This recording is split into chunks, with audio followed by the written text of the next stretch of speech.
We are back, hopefully with no technical issues. That's a jinx. Padres over the Marlins. I think I fixed my computer. Jackson Merrill runs through a stop sign.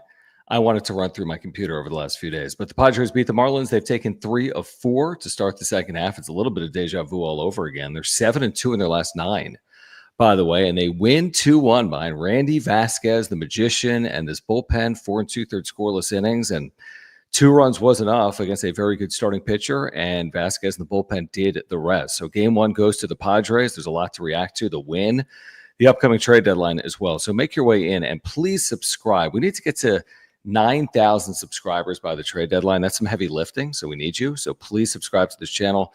Smash the like button for us. You can follow us on X at John Schaefer, at Jim Russell SD. I see the first super of the night. We appreciate you, ZDEFL. We will get to it momentarily. If you want to support our work in this channel, please click the $sign below the chat box. We appreciate your support with those super chats. We'll get to all of your super chats on screen if you want to control the direction of the conversation. If you want to become a member, you can click the join button down below. You get emojis and badges. We watched this game in studio, Jim, because we were on air for the entirety of this game, at least up until the start of the 9th inning, I think. And it was good defense from San Diego. It was good relief pitching. Randy Vasquez did his thing. And Jackson Merrill, of all things, running through a stop sign was the difference potentially for the Padres tonight. They win 2-1. He scores as that ball gets away on a Martin Maldonado double. Kyle Stowers hits the home run, the only run for Miami, the San Diegan, and the Padres win 2-1. I'm a big proponent of, if there are 2 outs and you already know your team is not good with runners in scoring position, just go. Always send the runner. Right. Always send the runner. Thankfully, Jackson ran through Leap's, stop sign there. If there were less than 2 outs, I get it. Put up the stop sign. But, bro, there were 2 outs. And who was coming up after him? Who's coming up next? Toddy was Maldonado, right? Was it Maldonado? Okay, so yeah. Again, I don't care who's up. Not with this team right now. Not with this team this year. There's 2 outs. Jackson's a fast kid. He's not slow. Yeah. If it's Martin Maldonado, I'm putting up the stop sign, and you better fucking stop. Right? Jackson Merrill, I'm sending. So again, 2 outs with a team that's not great with runners in scoring position, and you got a fast runner, send him every time. Did you see his postgame quote? I did. Yeah. Yeah, it's a pretty good quote from Jackson Merrill. Let me just pull it up. And I agree with what he's saying. I mean, sometimes you're just going and you're not going to stop and you're not going to look back. And the exact quote from Merrill is, I was already going fast. If I stopped, I was going to be thrown out of third. So I just kept going. And it happened to be the winning run, so I don't regret doing it at all. Even if I got thrown out, I wouldn't have regretted it. You got to sometimes, to play good baseball, you got to be free and loose. You can't be scared to make an out. It will inevitably happen. Jackson Merrill has made an out on the bases. They all have. Because they are an aggressive team by and large. Now, Tim Leeper hasn't had a perfect formula here recently, right? He's had some stop signs up where they probably could have scored. He's had some guys thrown out at home plate as well. This is one of those examples where you put the stop sign up. You really don't need to, obviously, in a 2-1 win, and that's the game-winning run. Like all these jobs, it's like umpiring. Is it easy? Not really. Third base coach, is it easy to be perfect? No, not necessarily. Is it easy to manage and manage a bullpen? No, not really. Some are better than others. So it worked out in the end. The Padres, as a good team, 10 games over 500 for the first time since June 10th. It's like, they're finding ways. They've done this a lot this year. They win a ton of close games, Jim. They win a lot of games by scoring 2 runs or less. That's a good quality. And that's what they did once again today. I mean, 2 runs, and it holds up. What they do is 2 runs in the second inning, and that holds up all night long. I mean, that's hard to do. And again, the number will continue to fluctuate, right? But right now they are, because last night, what was the number? 31-9. Yeah. Against losing teams. Well, they are now This is crazy how it fluctuates, right? They are listen to this. They are 35-13 against bad teams. What? They lost 4 more games today. Somehow they lost 4 more games. But they won 4 more. Was it Arizona? Because I think Arizona was 500 yesterday, so it didn't count. Oh, and now they're sitting below? Now they're below 500. And they have had a little trouble with Arizona this year. Yep. Right? But it proves the point. They remain good against these middling, below average, bad. I mean, not good. I said it today on John and Jim. They had the highest winning percentage in baseball coming into today against sub 500 teams, 775.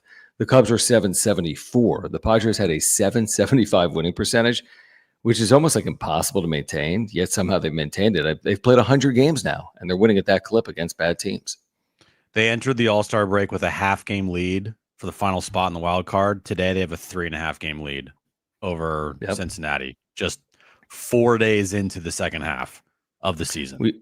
We said they needed one more. Didn't we say this exact thing? We said they need 1 10-5 stretch to feel good about their playoff chances. I think we said that. I think we said a little better than that. Like 11-5? Like 12-5. Okay, well, they're 9-5 in their last 14.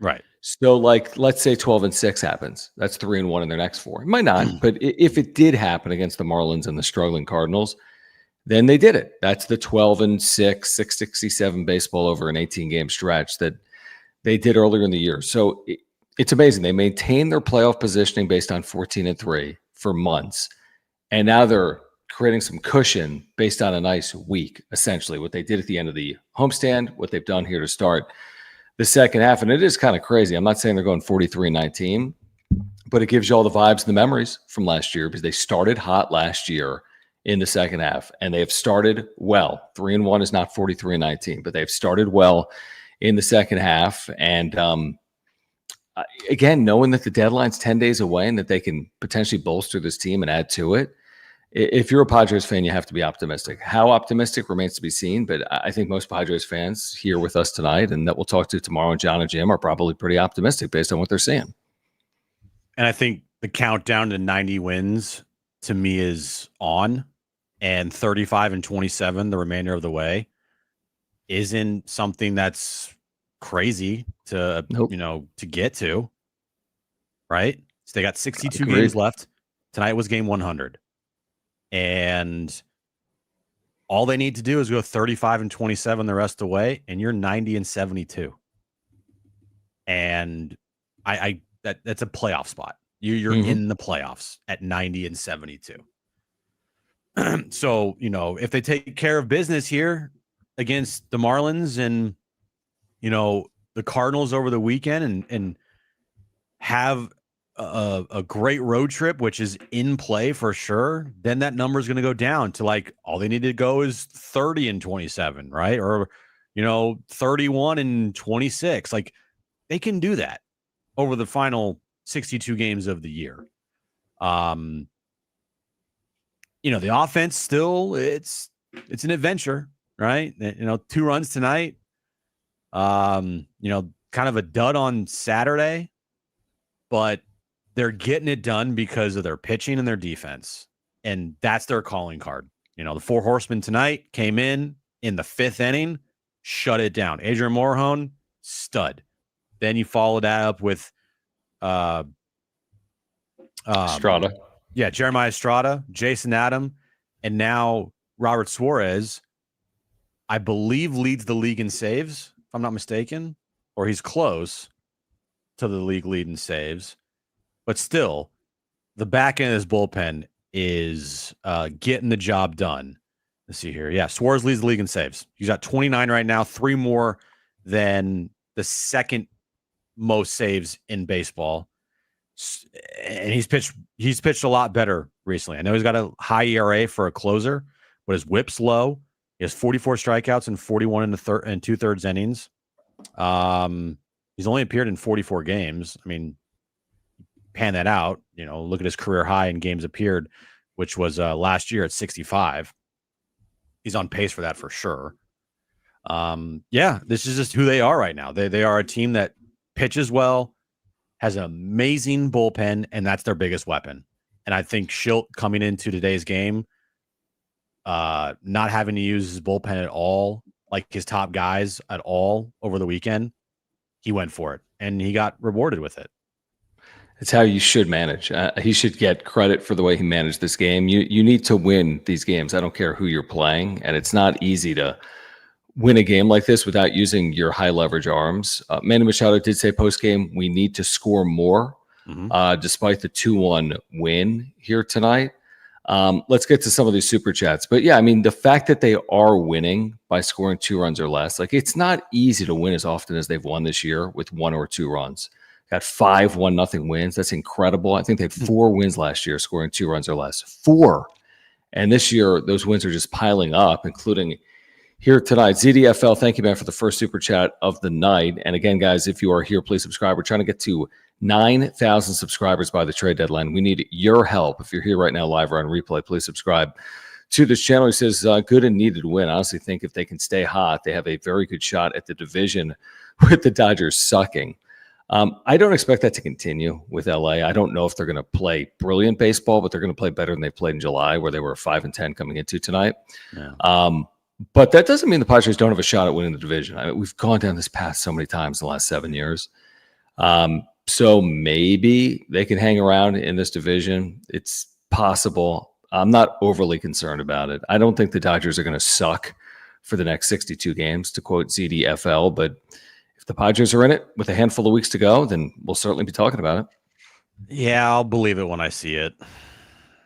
I just, until the time comes when the division is there for the taking with like 2 weeks or a week left in the season, then we can discuss it. And I'm not talking like, oh, they're 4 games back with 6 to play. Like, no, they need to be like a game back with like a week to play or 2 weeks. And I'm like, okay, game on. You know, even in September, right? They're going to play a bunch of bad baseball teams, and it goes in their favor. Problem is, Dodgers schedule like isn't that tough either. So the Dodgers playing against bad teams, you playing against bad teams. Now you're having to bank on the Dodgers like playing bad against bad teams. Is that realistic? Not overly. That's why it's too early for me to worry yet. I'll worry at some point about that, but I'm not going to worry about it as of yet. There's just no reason to. It's July.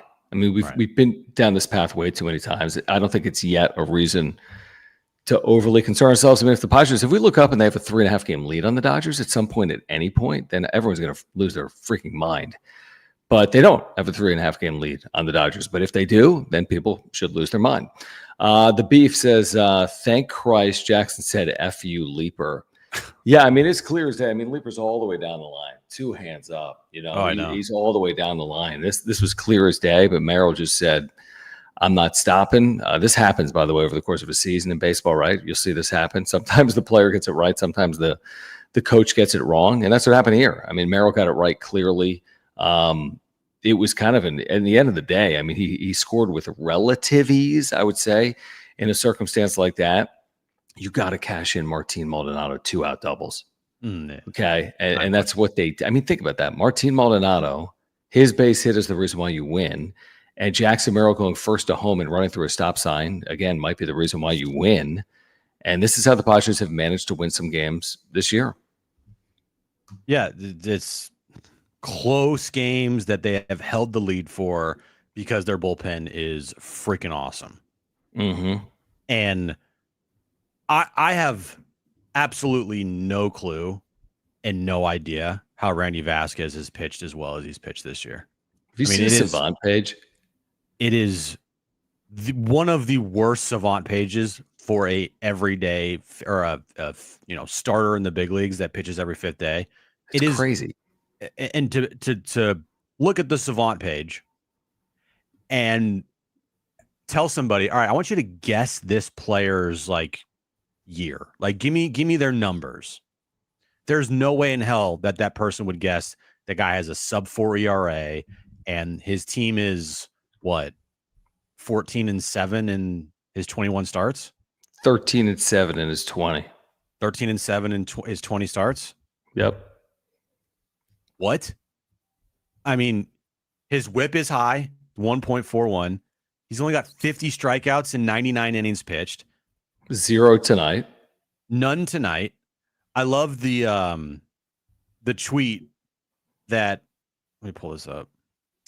From Cespedes Barbecue saying Randy Vasquez running through a rainstorm, dry as a bone. That perfectly describes Randy Vasquez this year. It's like he can run through a rainstorm and he's perfectly dry. Like, I don't get it. I don't understand how he's doing it. I really don't. The thing I would say that the reason it makes some sense is they never have him work through a lineup 3 times. I mean, he's averaging less than 5 innings a start. They never push They're him. 13-7 in 20 starts. He hasn't averaged 5 innings. He's averaging between 4 2/3 and 5 innings per outing. 99 innings in 20 starts. It doesn't get fewer than that among starters in the major leagues in regular seasons. So it's not 5 and dive. It's 4 1/3 and dive at times. And that's really worked out well because of the strength of this bullpen. So they treat him like a quasi-long reliever. It's going to be – now he's gone 6. He's gone 6. But he's also had outings in which he's gone 4 1/3 innings. And then this idea that, well, couldn't he get a couple of more outs in the inning? Randy Vasquez's advanced metrics don't support him getting the benefit of the doubt, and Adrian Morejon's do. And it's not to say that you can turn to Morejon every single time and expect to get 5 outs, but you're playing the Miami Marlins. Mm-hmm. And you like to think that Morejon hopefully has a supreme advantage in that spot. The Vasquez thing, here's the thing. You need players like Randy Vasquez to get you to the postseason. Yep. And that's probably what he's going to do this year. He's going to help get this team to the postseason. Once you get to the postseason, we can have a conversation about Randy Vasquez. Exactly. You're not starting the game. But you need if they go 20-10 in his 30 starts, he got you to the postseason. From there, they got this, so to speak. Yeah, Randy Vasquez is on the postseason roster solely for like mop-up duty, or if your starter blows up in like the second inning and you need a bridge to the bullpen just to keep it where it's at. Yeah, or you get a lead. I mean, I'm making it. You get a 6 or 7 run lead. You need to cover an inning. He's certainly available to you, but yeah, I mean, he's not starting a game in the postseason. No chance. Padres, even if they go 20-10 in his 30 starts. Padres paying thank you, Benny says tied with San Francisco for the most 1-run wins, 22. 4 horsemen. Jim needs licensing for that from the organization. Listen to this. This is from Kevin tonight, post game. Jackson Merrill made a mad dash and a bold decision. The 4 horsemen made it matter. And then he said something about, oh yeah, here we go. There was a 1-run lead for Adrian Morejon, Jeremiah Estrada, Jason Adam, and Robert Suarez, dubbed the 4 horsemen by Mike Schilt to protect because Merrill ran through a quote-unquote stop sign on his way to scoring from first base in the second inning. Mike Schilt dubbed them the 4 horsemen, Jim, as Kevin wrote about today. You can have it. It's fine. It's fine. Who cares? Like, I thought it was, yeah.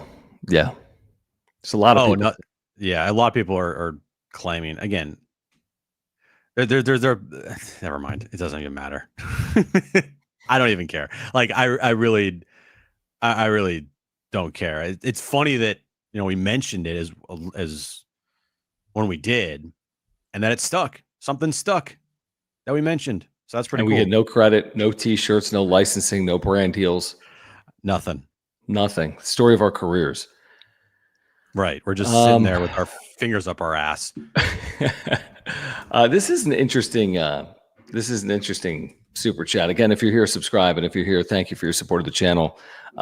With the super chats, click the $sign below the chat box. He said, Dylan, great super. He says, sad to see Sheets' insanity run has come to an end. Stop. So you look at what Gavin Sheets has done here, like at MLB.com. If you look at his last 7, last 15, last 30, he's hit 185 in his last 7.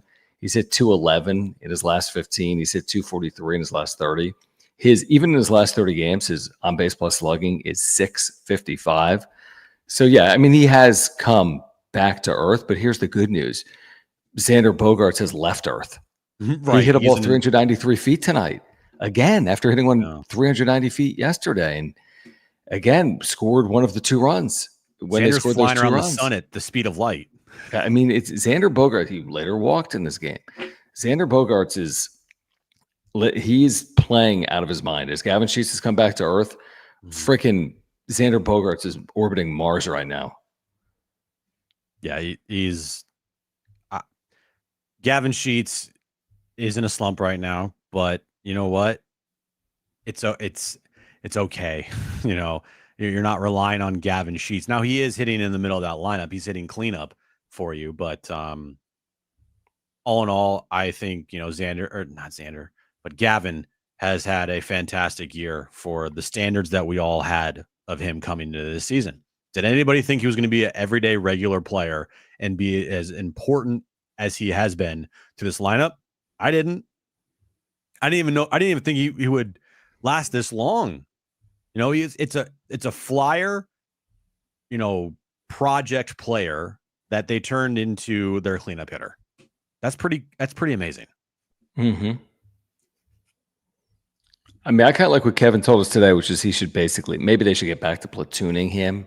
I mean, now that he's come back, maybe he would have more success in the second half of the year in a straight platoon. Maybe he has been overplayed. Listen, it's working out. They're 7-2 in their last 9, 9-5 in their last 14, but 10 games over 500 in playoff positioning. He's part of the reason as to why their offense has at times been productive. I'm willing to give him the benefit moving forward, but maybe he would be better served in a straight platoon. No Mama, thank you for the super chat. No Mama saying hot take. Nick over King and Dillon. Extend him. You're talking about Pavetta. He's got a 4-year deal. Now he's going to opt out after year 2 if he pitches anything like he's pitching right now next year. What is a 5-year deal? Is it 5? Is it a 5-year deal? Well, he can opt out. I was like 5 for 55. 55. He can opt out after year 2. So if he doesn't opt out, something went wrong. He got hurt or something went terribly wrong. So my guess is you got him through 2026. And then 4 King for 55, and Caesar. right. Is it 4 for 55? So it doesn't even matter. It could be 100 years. He's opting out. That's how these deals work. Nobody stays in a deal that's a starting pitcher that pitches effectively. So you got him for 2 years, this year and next year. And that's better than a 1-year deal. Yeah, for some reason I thought it was 5, but it is 4. It's 4 for 55. It's crazy because his base salary this year is $2.5 million. But that's not his AAV. His AAV is 55 divided by 4. Right. Next year it bumps up to 20.5. And then he has a player opt out in 2027, or he could opt in for 2 years, 32. Yeah, he walks if he pitches anything. He continues to pitch like this. Dude is walking, way gone, just way gone. I mean, you're looking at now. Again, he'll be 30. Yeah, he'll be going into his age 34 season. So right, but could he make more than 2 for 32 if he continues to pitch like this? The answer is yes. Yeah, but he's been awesome, guys. I mean, we've been singing the praises of Randy Vasquez, but Pavetta, the advanced numbers would support the success that he's had so far this year. So he's been terrific. And the good news is you don't have to worry about him leaving this offseason. You do have to worry about Michael King and Dylan Cease, and I'm sure we will. Carlos, what's up, man? Good to have you in the chat, and thank you for the super chat. He says, division in play. This is Carlos saying that. X is giving it to us. Merrill sucks. Sick or injured. Tatis mid. Need a bat in this team. Who can it be? Love our bullpen except Yuki. Man, I love you, Carlos. This team's great, but they fucking suck. Yeah, he's all over the map. You're saying they can win the division, but Merrill sucks and Tatis is mid. You're not winning the division if Merrill sucks and Tatis is mid. No. No, Merrill's years has been weird. We'll write the chapter on Merrill at the end of the year because there's still 60-something games, which for him is a lot of his season because he's missed so much time. Tatis, I don't even know. I've gone in circles on Tatis for months on end. Right. Yeah, I mean, look, Merrill's also dealing with like sickness. He's having like IVs pumped into him. Talked to Kevin today, and he's like, I haven't seen Merrill at all today. Right. Tatis, it is what it is, but at the end of the year, He'll probably have 27 home runs, 38 stolen bases, and have another Gold Glove. True. And you're like, okay, and like pretty good, right? Yep. And Yuki's not like in the game when they're up 2-1 if everybody's healthy, so it's okay. Everyone relax. Carlos follows up by saying, need a Luis Robert Jr. Duran addition and a starting pitcher. Robert's playing out of his mind. Maybe he's trying to get the hell out of Chicago. And by maybe, I'm sure he's trying to get the hell out of Chicago. This type of addition, I think there's probably more risk with Luis Robert Jr. There's probably more certainty with Jarren Duran. I'm with you with starting pitching, man. I'm with you. You can't go into a deadline and not know if Michael King is going to return and what he's going to look like. That to me is asking for trouble. So I'm preaching that. I'm preaching starting pitching depth. I'm absolutely along those same wavelengths. And then Robert Jr., Duran, I would think that Robert Jr. is more likely than Duran just because of like what the return's going to be for Robert. Why not both? Screw it, right? Why not? Because they can't. They can't land both. They can't? They don't need both, right? What are you going to do playing time? What would your moves be? Option sheets? Of them, no, you don't option sheets. So how are you going to add two outfielders? Well, as we talked about with Kevin today, maybe one of the players you move is Jake Cronenworth, and then Gavin Sheets becomes your first baseman. And then Jarren Duran's your left fielder, and Luis Robert Jr. is your DH. Okay. Have you seen what Luis Robert Jr. has done in his last 12 games? Yes. He's hot. 351 with 3 home runs, 9 RBIs, a 429 on base percentage, 622 slug, and a 1051 OPS. It's good. The problem with that is now it's going to cost you more. I know. If you're the White Sox, you're like, yes, heat up, baby. Get hot. Make the asking price up the asking price, baby. Right, exactly. Carlos follows up by saying, got to go for division wildcard, not guaranteed. Need to add. Yeah, I feel good about the wildcard. Nothing's guaranteed right now. But looking around the National League, like they're going to have a pretty poor second half if they miss out on the postseason. And they do need to add. Absolutely need to add. But if they miss out on the wild card, we're going to say, man, they played like shit in the final 62 games, right? And that would mean they would. Yeah, they'll be under 500. I know that from here on out. Yeah, and that would also mean that they would end up playing bad against bad teams, and they've been great against bad teams all year long. Right. Like, I just don't see that. I just really don't. I think right now the biggest hurdle in their season is August. And if they get through August and they're in a playoff spot, and you get to September, like they are right now, 3.5 games up on a wild card spot, like, yeah, that's a lot. I'm putting them in, man. Me personally, I would guarantee a playoff spot if that were the case. If they get to September up 3.5 games. 100%. Yeah, I would feel the same way. I would double down on that. They'd probably go 6-20 after we do that, but I would double down completely on that. I just don't envision that because they play the Rockies 7 times. We play the White Sox for 3 games. They play the Orioles for 3 games. That's 13 games in September you play against really bad teams. And they are great against bad teams. Yep. No, I'm with you. And August, we'll see. We'll see what the Giants and the Dodgers look like in a couple of weeks. Padres Payne, thank you. Follows up. He says, I think it was 22 one-run games, not wins. I'm looking at it right here. I'm at Baseball Reference, and the Padres this year in one-run games are 22-14. Winning percentage over 600. 22-14 in one-run games. They're 55-45 overall. Think about that. They're 8 over in one-run games. That's their whole season by being good in one-run games. If they are bad in one-run games, they're having an awful year. But they are good in one-run games because of their bullpen. So, yeah, they have 22 one-run wins, which is a massive number and a big reason why they are where they are. They are definitely setting themselves up for postseason baseball if they get there with all these one-run games, because these are the types of games you're going to be playing in the postseason. And if they get to the postseason, they'll definitely be seasoned with all of these one-run close games that they'll be playing.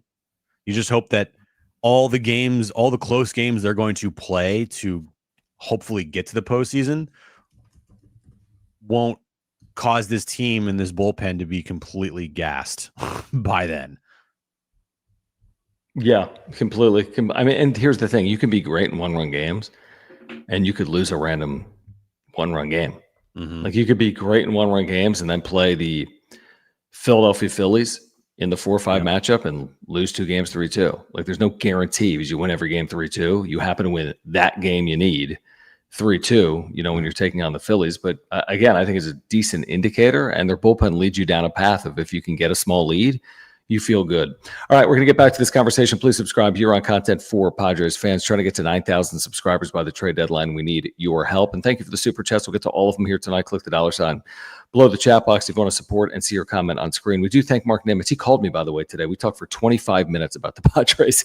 Oh. My wife was here. She was making herself lunch. We talked for 25 minutes about the trade deadline. He's a terrific insurance agent. We talked no insurance. We talked all Padres today, and he can do that for you as well. Maybe you don't want to talk insurance. I mean, who really does? But he can take care of you if you need any policy: auto, home, renters, life, earthquake, whatever it is. I've got homeowners, life, and earthquake insurance through Mark. I've had it for years at this point. He has saved my family time. He has saved my family money. Needed him in 2022. I had to file a claim. He saved us thousands of dollars and dozens of hours of time. He's a terrific insurance agent. He is a born and raised San Diegan, a diehard lifelong Padres fan. You can click the link in the description down below to get to his website and get free quotes online or by calling Mark. He will talk to you about the Padres. He will talk to you about saving money on your insurance. And if you support this channel, please support our title sponsor, Mark Nimitz at Farmers. Yeah, all his information is on that ticker below, mnimitz at farmersagent.com. When you reach out to Mark, let him know that John and Jim from the Wrap-Up Show sent you. Let's get to this from Mauricio. Thank you, Mauricio, for the super chat. And guys, thanks for hanging out. He says, I think I heard on John and Jim that Crony's having a quote-unquote really good year. Some clutch moments, but is the whole year that good? LFGSD. I mean, I think it's a good year. I mean, I think it's semantics if we're arguing the difference between good year and really good year. I think he's had a nice, solid, productive overall year. He's got the 3rd best OPS on this team, guys. Like, for everyday players. The only 2 players that are better than him right now are Manny Machado and Fernando Tatis. He has a 757 OPS. That's the 3rd best OPS on the team for regular everyday players. I'm not counting Bryce Johnson or anybody like that, right? Right. While you look at Jake and sometimes he frustrates you because he can't hit lefties and whatnot. If I'm looking here, his last 30 games, sitting 245 with a 760 OPS. It's really good for what you're looking for. Jake, 4 home runs and 16 RBIs in his last 30 games. Like, for your 8-hitter or your 7-hitter, for him, for his standard, for what you're asking, that's good, man. Yeah, I mean, this goes back to, here's the thing. I think both things, Mauricio, thank you for the super. I think both things are true. I think he's been good.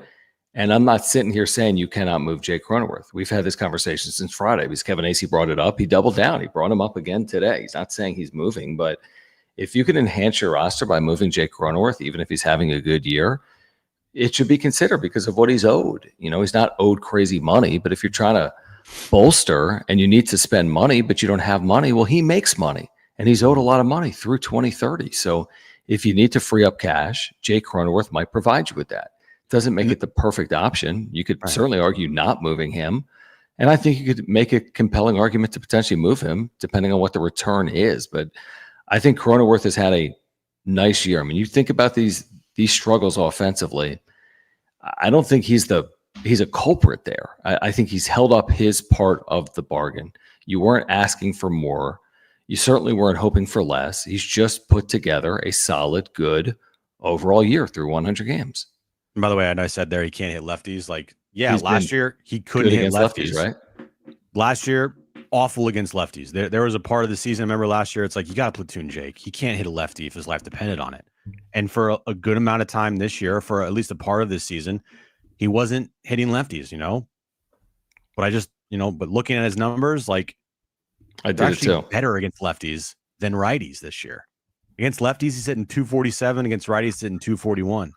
Against lefties, he's got a 760 OPS. Against righties, he's got a 755 OPS. That's a good year, because now you don't even have to have the platoon conversation. The fact that he has hit lefties the way he's hit righties this year is super encouraging. I would just make the point in general on Cronenworth, if you were to part ways, and again, most people would not advocate for it. He's a fan favorite. He's had a productive year. If you were to part ways, at least you'd be selling high. You're moving a piece that probably has a decent return because of the year he's put together. He's controllable at a decent price tag, and he frees up money for you. So listen, I think we're going to hear a lot of interesting things, truthfully, about the Padres in the coming days. We read what Jeff Passan wrote today at ESPN, where he had 50 possible trade deadline names, and he mentioned everyone to the Padres, or at least listed the Padres among suitors for Stephen Kwan, Jaron Duran, Sandy Alcantara, who we'll see Wednesday, Seth Lugo, the former Padre, Zach Gallen, Marcelo Zuna, Luis Robert Jr., Taylor Ward, Adolis Garcia. I mean, like 20% of the players that could be on the move, he linked the Padres to, or said that it would be a good fit. I think we're going to hear a bit of everything over the next 9-10 days. I think so too. And, we might see the Padres trade for a player that we haven't even been talking about. 100%. Of course, especially bullpen. Yeah, there's that possibility. Bullpen arms. There's so many bullpen arms out there that we're not even mentioning, because the bullpen is relatively the easiest thing to go out at the deadline and acquire talent for. Because there are so many. Just, I'm sure there's a player on the Pittsburgh Pirates right now in their bullpen that could get traded and can make a difference somewhere. I'm sure there's a player on the Marlins that could get traded to make a difference somewhere. They're not flashy names. Like, was Jason Adam a flashy name last year at the deadline? No. Turned out to be a huge part of the team last year, and he's a all-star this year. Right. So the bullpen, you can go out and get very creative, because there are so many bullpen arms out there to choose from. And it's not going to cost you an arm and leg, even though last year Preller traded damn near everybody for their bullpen upgrades. But he went out and got the best bullpen arms on the market, Tanner Scott and Jason Adam. I don't know if he's going to do that again this year, because the bullpen in the back end is already just stacked. But hey, he might go do it, and then makes the back end of the bullpen that much better. The 5 horsemen. I know it's not a thing, but I love that. But adding more depth to the bullpen is always something that I would look at if I was a general manager. You can never have too many guys coming out of the bullpen that throw 100. Like, more the merrier, right? But as far as position player goes, maybe those players or player that comes here to San Diego, I'm sure we may have mentioned or have been mentioned, in the Jeff Passan or the John Heyman pieces. I agree with that. Yeah. I think the reliever could be a little bit out of thin air. I think a position player will probably be largely familiar with. And I think the starting pitching options are going to emerge, whether it's a depth piece or a true like mid to front rotation piece. I think we'll have a decent feel for that. Following up on Jeff Passan, John Heyman today saying Padres with their 3 all-star relievers are even looking for a reliever, to your point. He also says considering a bat, left fielder, possibly catcher, and a starter. Then he writes, always aggressive. So it's very easy to say that about the Padres. I could write that same tweet every day. If I was a national baseball writer covering a quote-unquote buying Padres team and A.J. Preller, I think that's an easy thing to write. But I think he's going to be proven true. And I think A.J. Preller will be aggressive and active and make multiple additions. And I think that's an easy thing to say. And I think there's a very high likelihood that comes true between now and July 31st. In fact, what would surprise me is the opposite. A quiet deadline, a minor move, a complete stamp pat, a complete double down on the roster you have. It's a good enough roster, 55 and 45. But is it good enough? And I think Preller never thinks it's good enough, and I think he's always tinkering, and I think he will once again be doing that a week from now. Is this roster good enough to make the postseason as constructed? Yes. Okay. Is the roster good enough to win a World Series, in your opinion? I mean, I don't know. I don't think by adding Luis Robert Jr., I'll change my opinion. And I don't think by adding a reliever, I'll change my opinion. So I think I'm going to have to believe in what they have now to say whether it's good enough to win a World Series or not. I don't think the additions will change my tune on whether they win a World Series or not. Well, last year, the deadline, where I was going with it is last year, the deadline, the moves that they made at the time of those moves, were we sitting there and be like, man, they just acquired some relievers to make this team a World Series caliber team? No, probably not at the time, right? They just caught fire there, but I don't know if we're thinking World Series. And so it eventually got to a point where we get towards the end of the year and you're like, this team is a World Series team. Right. You know, if they get past the Dodgers here, you feel like they have the right stuff. So what says that can't happen again with this year's team at the deadline? Right. They get some pieces. They play well. I'm not saying they play as well as they did last year, but they play well enough. The bullpen is, you know, everything's already in place in the bullpen. You know, it took time for those things to happen in the second half last year with the acquisitions that they made of Scott and Adam and whatnot. Those pieces are like already set in stone. You got Morejon, Estrada, Adam, and Suarez. Right? And you're going to hopefully get back a healthy Michael King. You got Nick Pivetta, who's balling out. Cease, hey, man, I want to see now back-to-back starts from you in the second half. That's really good. Sure. I trust Darvish in a big postseason game. I just do. His track record speaks for itself. You add another bat or two.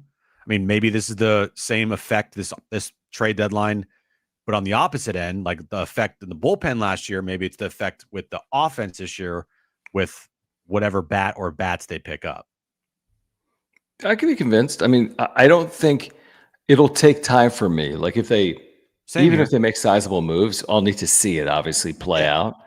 But yeah, I mean, I thought they were a legitimate World Series contender last year. I mean, you can't finish like that and not feel like that. They were as good as any team. When they led the Dodgers 2-1, they had as good of a chance as anyone in baseball to win the World Series in that exact moment. And then they just fell on their face for 2 games. But yeah, let's see how this plays out into the deadline and post-deadline. Luke, thank you, man, for the super chat. Guys, if you are here, about 400 of you are here right now live, please subscribe. I try to get to 9,000 subscribers. Thank you for the super chats. Click that $ below the chat box. He says there's 18 million, or there 18 million until the next tax, and they need playoff money income. They'll buy without selling. I see what you're saying. You're saying that they can, quote unquote, afford to do it before an additional tax, and the playoff money will be beneficial for them if they make the postseason. Therefore, they're just going to be all-in buyers without moving pieces away. I think that's what you're saying. I don't know if the playoff income is the end-all be-all. Like, I don't know if you're adding $10 million in salaries just because you're going to get playoff home games. I just don't know the math on that. And just because they're $18 million away from the next tax, I don't think that means you just want to add $18 million, even if it's not taxed heavier. I'm trusting Kevin on that. Like, I'm not expecting them to add $18 million in payroll at the trade deadline. I'm expecting a much more creative approach from AJ Preller and not adding a ton of payroll. And if he does add payroll, Jim, I would expect the team he's trading with to pick up a big portion of the tab. Yeah, like I'm looking at here on Fangraphs. All right. Is this right? Their payroll's 262. All added up. Potentially, I have no idea. Is that payroll or AAV? I think that might be the estimated luxury tax payroll. Okay. So right now, here are the luxury tax thresholds. Okay. They're past the first one at 241. They're right past the second one at 261. The next one, to your point, you know, they're 18 million is 281. All right. And then the final one's 301. The Steve Cohen tax. The Steve Cohen tax. So I already think it's kind of crazy how they're over the 261 mark for luxury tax. And that's like, they're just like barely over that. I don't think they're going to be like, oh yeah, we have $18 million here of luxury tax money to just play with. I don't see that. Still real money. Yeah, exactly. I mean, I envision them adding some money, but one thing that Kevin has told us is they're also trying to look to take money away because they can't just keep adding.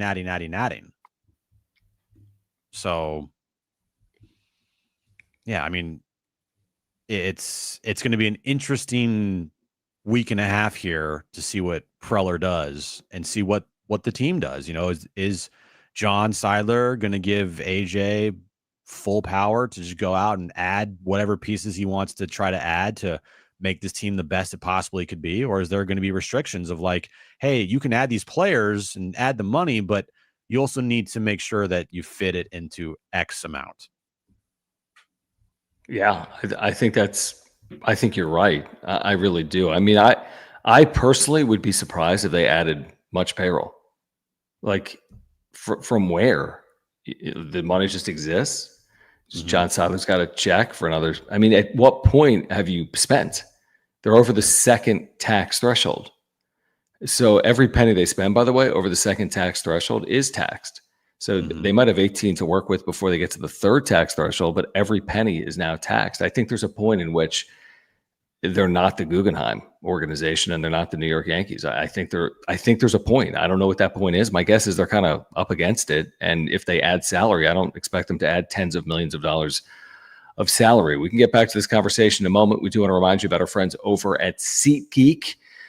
They've hooked you guys up. We've hooked you guys up.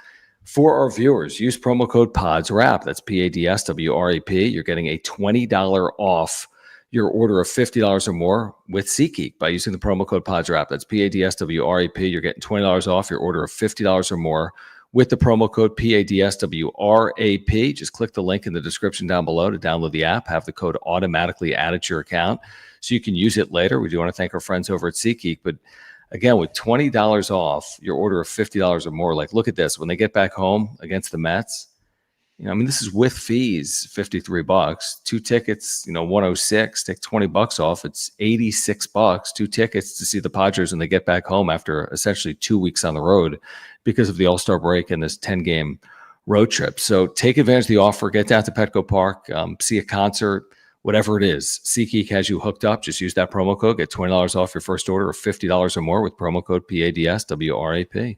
The great thing about SeatGeek, it's MLB's official ticket marketplace. So once you buy your tickets off SeatGeek, they're fully, instantly downloadable to your phone. SeatGeek, go there right now for all your ticket needs. PODSWRAP, use our promo code PADSWRAP to get $20 off your first SeatGeek order. Love this from Rich. Not that as much, which I'm fine with, but I like this. He says, sold my Monday Mets tickets on SeatGeek. All right, very cool. So buy, sell, take advantage of that offer. Use the promo code PADSWRAP. Here's the thing, 619 Cam, who says, no way the Padres make the postseason with Maldi and Diaz as our catchers for the remainder of the year. Well, they have a 3.5 game lead on the final wild card spot right now, and they're 10 games over 500 with Martin Maldonado and Elias Diaz. Now, could they be better games with them than they have game? They've played 100. Yeah. There's 38 fewer games remaining. They've gotten to this point playing 62.5% of their schedule. They have, you know what I mean? Like they've already played a lion's share of the games. Right. Now, do I want and do I despise watching these two catchers? Like, yeah, I don't particularly. Now, Maldonado, give him credit. He had the game-winning hit tonight. Okay. Diaz had a 2-run homer the other day. Now, like every day they have the game-winning hits. Right. Now, again, the home run yesterday by Diaz, right? Just a whatever. The game was already over. But look, could they be better without these two guys with upgrades? Like, absolutely. That's kind of where everyone's at right now. It's like you feel like Maldonado and Diaz are holding the team back because of how bad they've played this year offensively. It's like, man, this team could be so much better if those two guys, if there's upgrades there. I get it. And I advocate for that all the time. But it's hard to deny that they're 10 games over 500 and they're 3.5 games up on the final wild card spot, with these two guys every day. Yeah, I think the way I would, if I was trying to make a hot take there, like 619 Cam, I would say, like, you could make the point, no way the Padres would win the World Series with Maldi and Diaz. Like, you could make that point. We don't know if it's true or not. I have no problem with someone putting their foot down and be like, you can't win a World Series with this platoon of catcher. Like, I could see someone saying that. I don't know if it's true or not. But in terms of making the postseason, I mean, 6 teams, Cam. 6 of 15 are in, and the Padres are well positioned as we sit here right now. So, yeah, we might not like it, but I absolutely think they can make the postseason with that catching duo. Luke, thank you, man, for the super chat. He follows up by saying they got 18 million for rentals and 2 sub 4A holes. They've got 18 million for rentals to substitute the 4A holes. Maybe. I mean, 18 million, by the way, is a ton of money. Like, do you know what I mean? Like, think about that. If you added a player that earns $30 million, you'd only be adding 1/3 of that. That's 10 million. You could go out a player that makes $30 million. You're not getting anywhere close to adding $18 million in salary because you've already played 2/3 of the season by the trade deadline. So that's why, I mean, I hope I'm wrong. Hey, I hope they go over the $280 million tax threshold. I hope they're the New York Mets and the LA Dodgers, but I don't think they're going to get anywhere close to it. I don't think they're adding anywhere near $18 million in salary over the next 10 days. It's not $18 million. It's $18 million that's taxed. So for every $1 million spent over the second tax threshold for the luxury tax is, like, I don't know the percentage, but you're paying more on that. Right. Am I right or wrong? You're right. So again, it's not, hey, we got $18 million to go out and spend. It's like, I don't know the percentage, but, like, let's just say the second tax threshold is like 0.75% or whatever it's taxed, right? So you got, this just for argument's sake. So you're adding about 30, you got 31 million. Okay. So instead of just like, oh, we're adding 18, it's like, no, it equals actually 30 because it's taxed. Yeah, I know what you're saying. I'm trying to look it up right now what the actual tax is. So it's not $18 million that they have to spend. It's $18 million until the third tax threshold, which every threshold is taxed more severely for each level. If you guys understand that. Right. Right now, their tax bill is now I'm at Spot Track. Their tax bill currently is 10 million on top of their payroll. For example, the Dodgers tax bill is 157 million on top of their 400 million. Mm-hmm. So they are in the second tier. Okay. Right. So they're 262. The first tier is 241. Correct. So they're over that. So they're taxed $10 million on what? 20 million? Right. So maybe at, like you said, kind of 50 cents on the dollar. Yeah. So add that up, do the math, another 20 million on that. You're adding 10 million in tax. Yeah. Another 10 million in tax. So then now you're looking at almost 30 million. Yeah. I again, that's why I think what Kevin writes and what others have written is I think they have to be creative. I don't think they just add sheer dollars. Could they add a dollar? It's like you add like, all right, do the math. You add a player making $10 million for the remainder of the year. I don't think there's anybody out there. Yeah, it's really 15. You had a guy making $7 million. It's really what? 10 and a half, 12, 11, 12, right? Whatever it is. So you have to put that into account too. It's not just 18 million until the next threshold. Like every dollar that is spent after these thresholds is taxed. Yeah, and it has to do, by the way, with how many years you've been over. Remember that whole reset conversation? Because I'm not reading that. So, yeah, it has to do with how many years you're over. So the Padres actually did reset themselves, which means they're paying maybe a lesser tax right now than they would have if they didn't reset themselves. But either way, it's still they're taxing. They're being taxed every dollar that they're spending right now. Yeah, and they did a good job getting under that, right? Yep. To make it so the tax is less, but still it doesn't take away from the fact that like you're over the second luxury tax threshold. It's kind of fascinating. I'm reading on it. It's interesting. It's very confusing to me, and I probably shouldn't be the one explaining it because I'm not good with numbers. But No, you're not. Anyway, it's prohibitive, and it's honestly trying to prevent teams like the New York Yankees and the LA Dodgers from spending. It hasn't. I mean, the Mets and the Dodgers are well over. They're just getting taxed. What's happening is it's hurting teams like San Diego, because San Diego doesn't want to spend because they're being taxed to spend, and they're already trying to fight to be in like the upper tier of Major League Baseball and spending. It's hard to do when you don't have a TV deal and you're in San Diego and you're not in Los Angeles. So we'll see, I guess is the point. The one thing I know is AJ Preller, screw the dollars for a second. He'll figure it out. Like, they've made things work with AJ Preller where you're fitting squares and circles and you're like, how on earth has he done this? That will continue to be the story. He's going to make some aggressive move and you're like, wait, they took like Luis Roberts' salary was paid by the White Sox for the next 3 years. How did he pull that off? Like, something like that could try. Luis Ariz last year. Wait, the Marlins are paying down Luis Ariz's salary and this is the return? So, like, there's no reason to expect that it's not possible to do. It's just going to take some creativity. And I think that that's at least something that AJ Preller is capable of doing. The news coming out of baseball right now, John, has to do with the Dodgers. Tanner Scott likely to go on the IL because he felt a sting in his forearm. We'll get an MRI tomorrow. They're just Isn't it weird how Isn't it weird how every pitcher that goes to the Dodgers has arm injuries? Interesting. Anyway. Insane. It'll be interesting to see how much they can truly overcome. I know theoretically they're supposed to be getting healthier in the second half of the year, but they've really struggled, and it'll be interesting to see how much they can overcome from an injury perspective. They, of course, can double down, triple down at the deadline if they want. Luke T, thank you.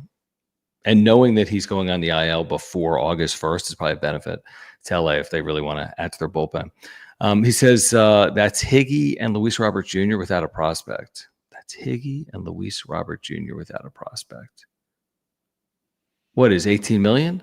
Oh, no. But the thing we're missing, Luke, is they don't make anywhere near 18 million for the rest of the year because they've already been paid 2/3 of their salary. So if the Padres acquired Higgy and Luis Robert Jr., they're not taking on $18 million of salary. For the rest of the year, they're taking on a few $1 million in salary for the rest of the year. Then 2026 is a whole nother conversation. Yeah, guys. Look, I know it's not our money, and we're just like, F it, just go spend a bunch of money, right? There's a reason why this team this year didn't go out in the offseason and go get a catcher and a left fielder and a DH, and they bought everything essentially for pennies on the dollar to see if something would hit, and then they had to, when they signed Nick Pivetta, create a contract that his base salary this year was only $2.5 million. Right, because they don't have money. And then when they had the arbitration case with Michael King, they convinced him to only take $1 million this year. Like, there's not just this pool of money around this team where they can go out and spend it, Luke. We love Luke. It has nothing to do with Luke. You might be talking about 2026. But yeah, I mean, you're going to have to pay Luis Robert in 2026, and you're going to have to pay Kyle Higashioka because he's under contract. But yeah, I tend to agree that the money's kind of run dry. If the White Sox don't agree to pick up his player option if he were to opt in, right? If the White Sox don't agree to pick up his player option? Well, yeah, he has a player option for 2026, correct? 2027?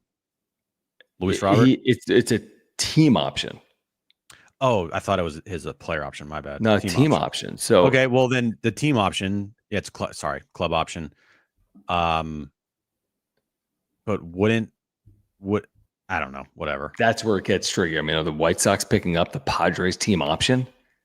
I don't even know if that's a thing, but still, it's impossible.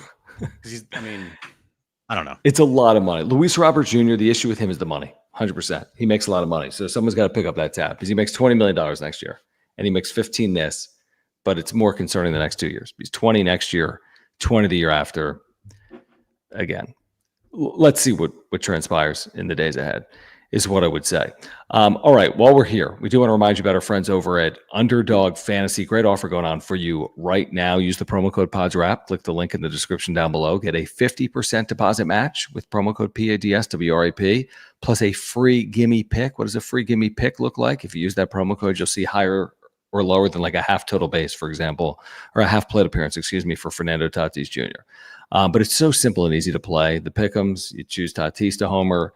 You choose, let's say Machado homers tomorrow. I know I need to pick two. You know what? I think Bogarts homers tomorrow as well, Jim. And then I think Stowers homers. That's too much multiplying. Add this pick anyway.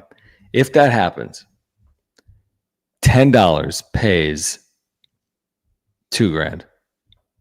Okay. Which would be pretty good.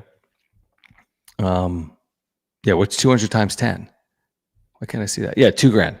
So $10 pays $2,000. Now we're gonna need a lot for that to happen, but you could flex it, which means if you get 3 out of 4 right, you could still win. You could still win 1,000 times your money, 100 times your money, if 3 of those 4 things happen, just by using the promo code PADSWRAP. Again, a 50% deposit match plus a free gimme pick. Couldn't be simpler or easier to play. You can play across all sports, MLB, WNBA, NFL, college football, whatever it is, when those seasons come back around. So make sure to take advantage and click that link in the description down below. And you can download Underdog Fantasy right here with this QR code above my head. Once you download it, use our promo code when you sign up, PODSWRAP, PADSWRAP. Start playing, start winning some money right now.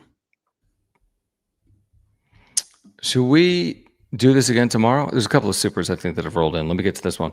X marks my spot. Thank you. He says, is Musgrove going to be on the playoff roster? No. That would be shocking to me. No chance. 0.0% chance on that happening. You don't think we'll get the September 1st Kevin Acee article about Musgrove making his way back? I'm sure we will. Like, oh, Joe thinks he can come out of the bullpen. Like, Joe, love you, man. No. I know the article. Hey, he's 3 weeks away from making his return in the regular season. They're going to try to pitch him out of the bullpen the final week of the year and then see how he feels. Can you see that article? I don't want to see that article. I think Musgrove, just give it the year. Give yourself the extra 6 months. Be fully recovered from Tommy John. Give yourself the 1.5 years full recovery. Be ready to go from day one in 2026. He's rushed things before. It's been detrimental. Just see it through. There's a reason guys don't come back in 11. There's a reason guys don't come back in 11 months from Tommy John on average, because it's not a good idea.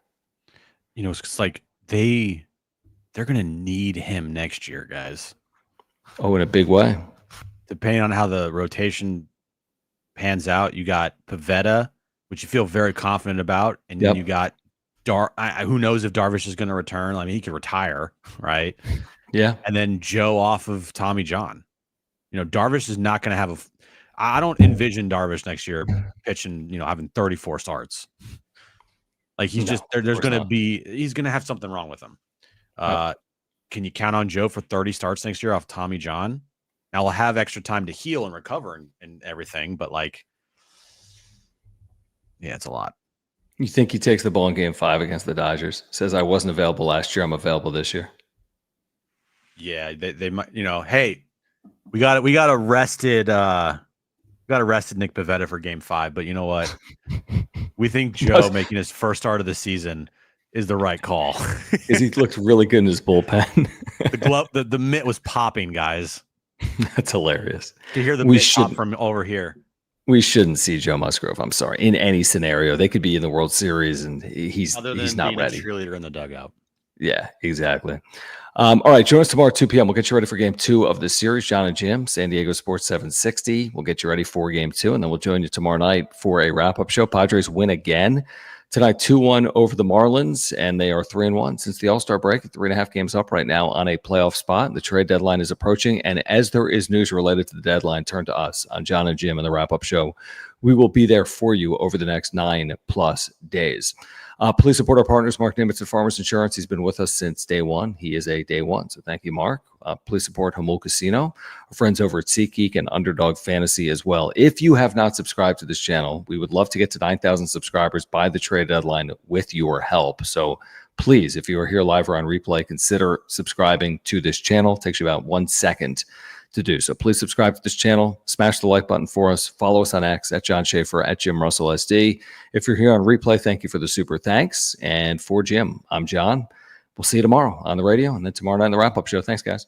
Peace.